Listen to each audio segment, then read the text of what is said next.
Welcome to The Favorites, the podcast presented by Bet365. We are part of the Action Network. I am Chad Millman, Chief Content Officer of the Action Network. As always, I am joined by my co-host, my companion, my compadre, my BFF, professional bettor, Simon Hunter. As a reminder, The Favorites podcast is presented by North Carolina's newest sportsbook, Bet365. Bet365 doesn't do ordinary. That's why you get more boosts with them than with anyone else. Every day, they power up the odds on hundreds of bets to give you a chance to win more. Bet365 boosts specific markets, your winnings, and even parlays. And they don't stop there. Keep an eye out for their biggest and best odds with the incredible Super Boost. Check out the boost and see why it's never ordinary at Bet365. Must be 21 or older and present in Arizona, Colorado, Indiana, Iowa, Louisiana, North Carolina, New Jersey, Ohio, Virginia, or 18 and older in Kentucky. Gambling problem, call 1-800-GAMBLER or 1-800-BETS-OFF in Iowa. Terms, conditions, restrictions apply.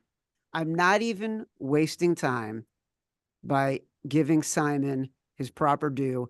This weekend, we have one of the greatest spectacles in sports entertainment, Wrestlemania 40. I mentioned on the show earlier this week, I'm going to Wrestlemania in Philly this weekend. Today, very special guest. One of the most recognizable and popular figures in the history of professional wrestling, one of wrestling's true workhorses, the visionary, the revolutionary, Seth freaking Rollins. Welcome to the show, brother. Hey, what's up, man? Thank you guys for having me. I'm excited to be here. Great introduction, by the way. I appreciate that. Man. It makes me feel good, pump me up a little bit before you tear me down. I dig that. We will not be doing any tearing down today. We're going to get into a lot of stuff. We're going to get into WrestleMania. We're going to get into your career. We're going to get into your Bears fandom. There's a lot to unpack in this show. First of all, last night in Brooklyn, Monday Night Raw, that was a brutal ending with The Rock whipping your back repeatedly. How you feeling right now? I mean, as frank as I can be, I feel like crap. I feel like I got hit by a car, Look, I'll be honest with you, the plan didn't come together as I thought it might. I didn't account for Roman Reigns. Truly believed that he was not going to be around there at the end of the night, as is his customary overture. He does his business and leaves, and I figured that would be what we were getting on Monday. And I thought we'd be able to wrap the Rock kind of in the middle of the ring there and take care of him, get a little piece of him. We got a little piece of him. Roman was a step ahead. I'll give credit where it's due. But WrestleMania is a few days away, so we got to be better. We got 5 days or 4 days now. We got to come up with something better, and we will come up with something better. But yeah, I'm feeling it, man. I'm feeling it. I mean, you can see it on my face. I got kicked right in the mouth, right in the cheek by Jimmy Uso. I got welts all over my body underneath this little vest here. I got it all. So it's not exactly the way I wanted to end the night on Monday, but more motivation, a bigger chip on my shoulder. So on to Philly, let's go. What happens over the next few days? You say you got to start planning for something bigger and better when you get into WrestleMania. So what happens over the next few days as you both recover and then try to figure out what the game plan is going to be? Yeah, that's it. You gotta physically recover, obviously, from the beating you took on Monday, and then mentally you got to come up with a plan, a plan B, a plan C, a plan D, because these guys, make no mistake about it, Rock and Roman, they're not dumb. They are where they're at in our industry for a reason, and they're going to come with backup plans on backup plans. And so you got to have contingencies yourself. So it's just about putting something together, a game plan together, that's better than the other teams, and then executing when the time comes. And that's truly where we're at. And I pride myself, I'm an architect, I'm a visionary. I see a lot of things before they happen, and I'm excited to see what Saturday brings, and then hopefully on to Sunday it's a fair fight for Cody, and he can take that title off of Roman. I can defend my title against Drew, and we all live happily ever after. So yeah, you mentioned it's an action-packed weekend. You're on both nights. You and Cody against The Rock and Roman Reigns on Saturday. You're defending your championship on Sunday. Simon, professional bettor. let's ask Seth what he thinks about the current situation with the odds.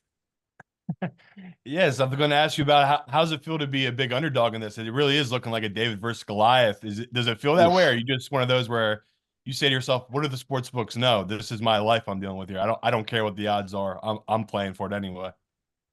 Dude, if you asked me at any point in my career, have I ever been the odds on favorite? I would tell you absolutely not. I've been the underdog from day one, man. I grew up in Buffalo, Iowa, in a small town of less than 1,000 people. The odds that we're even sitting here having this conversation about me main eventing the biggest WrestleMania of all time. I'm not The Rock. I'm not Roman. I'm not even Cody Rhodes. I don't have a last name to fall back on. I don't have any of these ins. I had to work my way from absolutely nothing to getting to this point. And so I have never cared that the odds were against me. As a matter of fact, knowing the odds were against me, having that extra chip on my shoulder is always what's made me who I am. And so in some ways, I operate best when I'm backed against the wall, when it's 1,000 to 1, you know? And so this WrestleMania is no different. We're here. Nobody on planet Earth thought I'd be in the ring with The Rock at WrestleMania 40, but here we are. And now I got a chance to do something that nobody's ever done, and pin these guys in night one and win the title, keep my title on night two, and make history. Well, I'll say this. Oh, go ahead. I'll say Seth. that plenty of golfers bet on themselves. I was wondering, you're in a legal state. Are you going to bet on yourself where it's literally, I know you're already betting on yourself in life. You have a paycheck. It all worked out. But like I'm again, big time golfers, names we all know, like Phil Mickelson, they do this. I was always wondering, is it always a thing people talk about or not really? And that's interesting.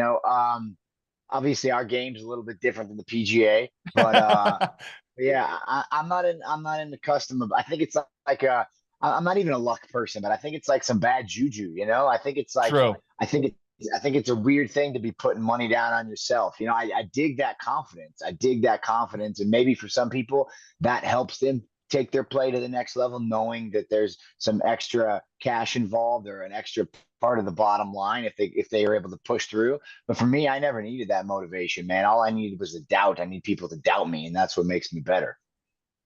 So your entrances are fantastic, and your Thank you. clothes are fantastic. What is your annual clothing budget just for getting ready for your entrances? Man, what's my annual budget? I don't know exact numbers because I don't really put a cap on fashion. It's a very important part of what I do. And so I don't have like a lid. I go, look, we'll manage it. We'll figure it out. I'm a smart enough guy to know what's worth it or not. But I'm always about pushing the envelope. So let's see how far we can take it. But I would say annual, probably pushing six figures. Yeah. And when you're walking in, you just said you're from a tiny town in Iowa, a Mm. 1,000 people. You're walking in to WrestleMania. You're walking into these huge events. I don't know how many people are going to be at the link on Saturday and Sunday night. Probably 70,000 people. Yep. What does it feel like when you're walking in? Like, what are you seeing in your mind's eye as you're walking out of the tunnel and getting ready to perform?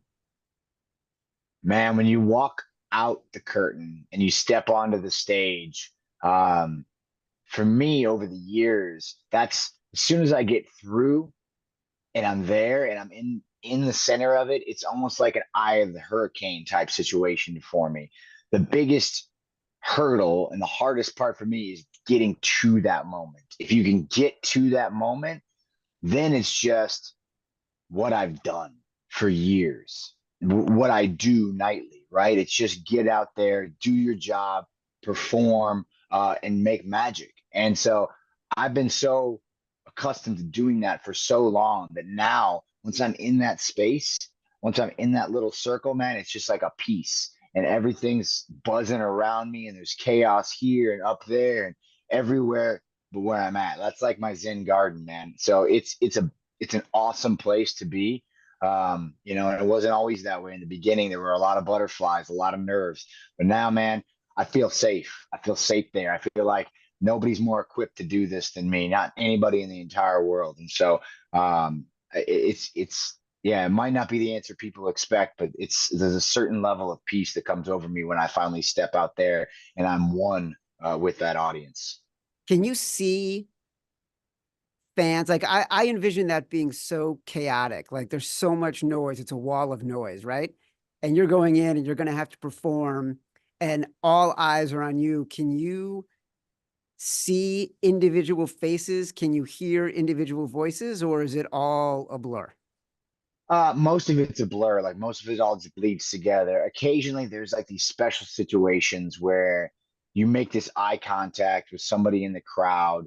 Maybe it's a kid or somebody. You can just feel that this moment means as much to them as it does to you, and there's this connection that you have between the two of you, and then it's just you two. Then the rest of the room goes away, and there's this moment where anything that comes out of their mouth, I can see. Whatever's on their face, I can read. And that's the special thing about what we do in WWE. This connection we have with our audience is unlike anything in the world. It's not like the stage, and it's not like the Super Bowl. It's a different dynamic. It's all of it rolled into one. And the biggest thing, the biggest separator is that interconnectedness that we have with our audience, and it's on display like through the roof when it comes to Wrestlemania because everybody's emotions are heightened. Everybody's there to feel something, and it's a beautiful thing to be able to share that experience, in mass, but also individually with some people.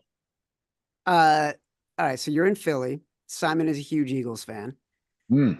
I am unfortunately a huge Bears fan. You are a huge Bears fan. Were you pro trading for Justin Fields? Were you anti trading for Justin Fields? I know the answer, but I want you to explain it.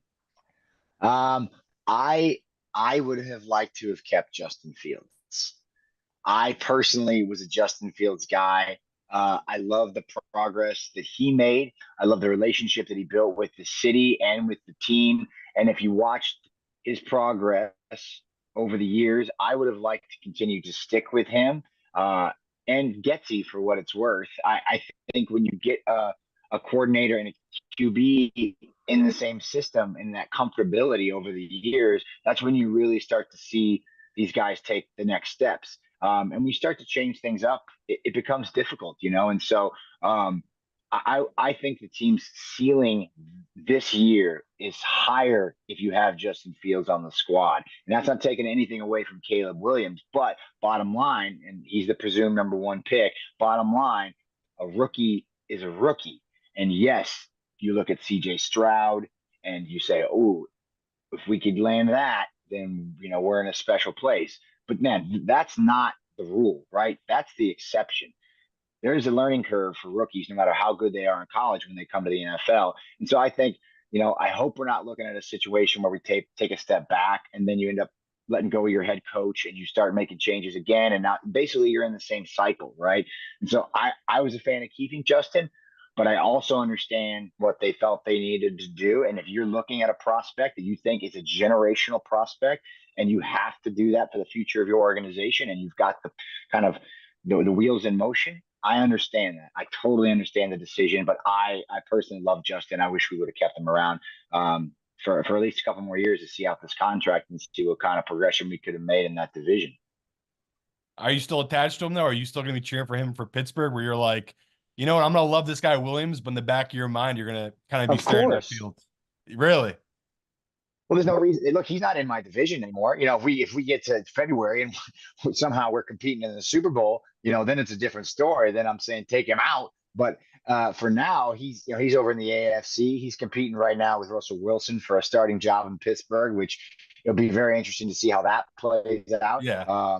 But yeah, man, I'm rooting for his success wherever he lands. And if he lands in Pittsburgh, I hope he does great. I hope he knocks everybody's socks off in that division. Another tough division. AFC North is stacked too. So it's going to be difficult for the Steelers to find their footing. But yeah, I'm rooting for him, man. I hope he does great things. You're broken. You're broken just like Chad's broken. All Bears fans are broken. The fact that you guys love Justin Fields this much, we literally came and did nothing for you guys for about 3 years. And it's just an excuse. We're like, well, the GM didn't give him the pieces or the coach didn't do this with him. You guys are the nicest fan base. I can't wait to see how much you're gonna love Williams, just because he'll win you guys 9 games, and you're gonna be like, oh my God, we've won 9 games. I can't believe he won 9 games. Where Justin Fields in 3 years, he won what, Chad? 6 games. Like, I love how much you both love and miss Justin Fields. Bears fans are just hilarious. You guys are both hilarious. Wait, Well, wait a look, minute. Wait a minute. yeah, go ahead. Wait a minute. Wait a minute. Wait. You're talking about my quarterback and the pieces around him.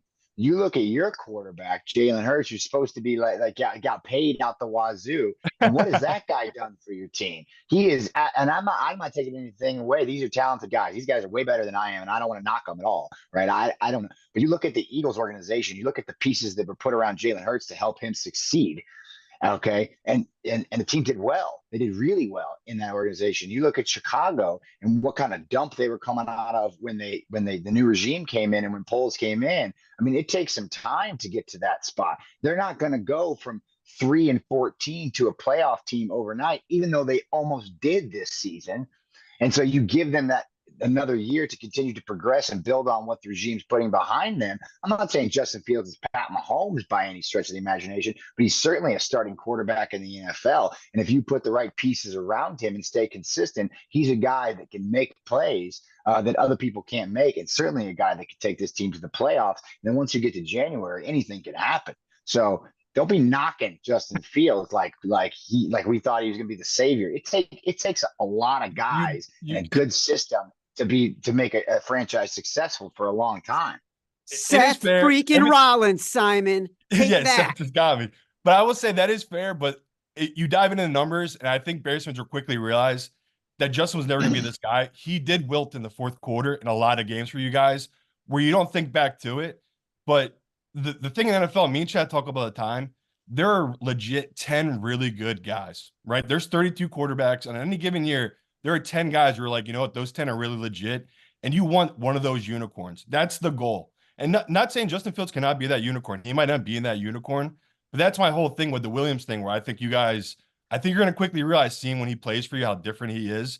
Justin Fields does have upside. Williams' upside is so insane that's why I'm so excited for Bears fans. Like, if you get a unicorn, your next 15 years are good. Like, the Jalen Hurts thing, that's the reason I have so much peace in my heart with Jalen Hurts is he won the Super Bowl against Spags, an incredible defensive coordinator for the Kansas City Chiefs, and he had 4 total touchdowns and threw for 300 yards. Like, if a Bears quarterback did that, you guys would be like me. You'd be like, I don't even care. Our last season sucked. It's like, I'm gonna be good this year. That's the greatest feeling, where it's like, yeah, last year was a train wreck.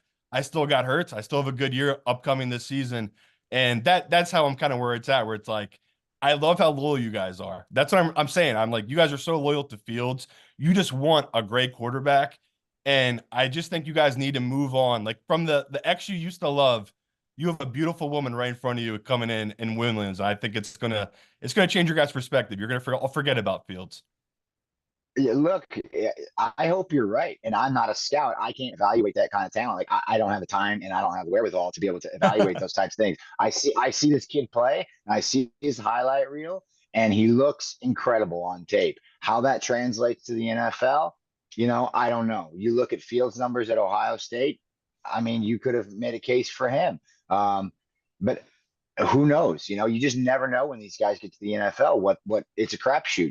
The odds are he'll be a good quarterback, but he's got to have the right system. He's got to have the weapons around him, which I think Poles has gone out and done a really good job this offseason, and adding a Keenan Allen and a Gerald Everett and DeAndre Swift. Thank you very much. And I think we're going to be in a place to have an exciting offense in Chicago. I did another interview recently where I said, not only do I think, I was on Good Morning Football, I said, I guarantee Caleb Williams will be the Chicago Bears' ever first 4,000-yard passer. I guarantee it. So I got a lot of faith in the kid. I feel really good about him.